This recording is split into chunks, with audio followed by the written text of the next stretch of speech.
हम लोग आए हैं। पिछले चुनाव के लिए मैं धन्यवाद देता हूं रायबरेली की जनता को कि जिसने हमें बड़ी संख्या में सीटें जिताने का काम किया। कुछ ही सीटें पीछे रह गए, वरना 100% समाजवादी पार्टी यहाँ पर जीत गई थी। मैं यहाँ की जनता का धन्यवाद देता हूँ। मनोज जी हमारे साथ सदन में हैं, बहुत बड़ी भूमिका है। और जिस सदन में सरकार बहुमत की हो,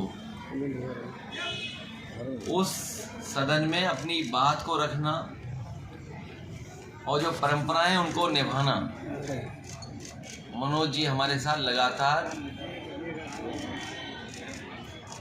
जो विधानसभा की कार्रवाई उसमें सहयोग कर रहे हैं। सरकार नहीं बनी, सरकार बनी होती तो समाजवादी पार्टी का जो घोषणा पत्र था वो पूरा का पूरा लागू होता। और आज जब हम परिस्थितियां देखते हैं, इस भारतीय जनता पार्टी की 2 सरकारों के चरम सीमा पर महंगाई है, चरम सीमा पर बेरोजगारी है, न्याय की कोई उम्मीद नहीं कर सकता। किसान को जब डीएपी खाद की ज़रूरत है, किसान को उपलब्ध नहीं हो पा रही।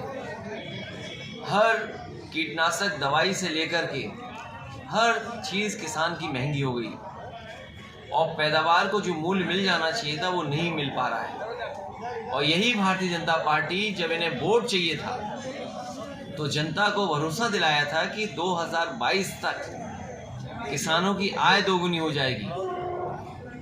हमारा आपका कैलेंडर बदल गया, 2023 आ गया, लेकिन भारतीय जनता पार्टी अभी भी 2022 में ही है और उनके लिए 2022 आएगा ही नहीं, क्योंकि अगर 2022 उनका आ जाएगा तो उन्हें किसानों का आय दोगुनी कैसे होगी उसका जवाब देना पड़ेगा। इसलिए भारतीय जनता पार्टी का 2022 अभी तक नहीं आया है और जिस तरीके से अन्याय हो रहा है हम और आप कल्पना नहीं कर सकते। जिस देश में प्रधानमंत्री जी ने ये कहा हो कि अन्ना पशु सड़क पर हैं, अन्ना पशु से किसानों का नुकसान है, उस प्रदेश में कोई न कोई एक्सीडेंट हो रहा है, किसी न किसी का जान जा रही है। इतनी टकराने से, एक्सीडेंट से किसानों की कहीं भी जान नहीं गई होगी जितनी उत्तर प्रदेश में गई है जान अन्ना जानवरों की वजह से।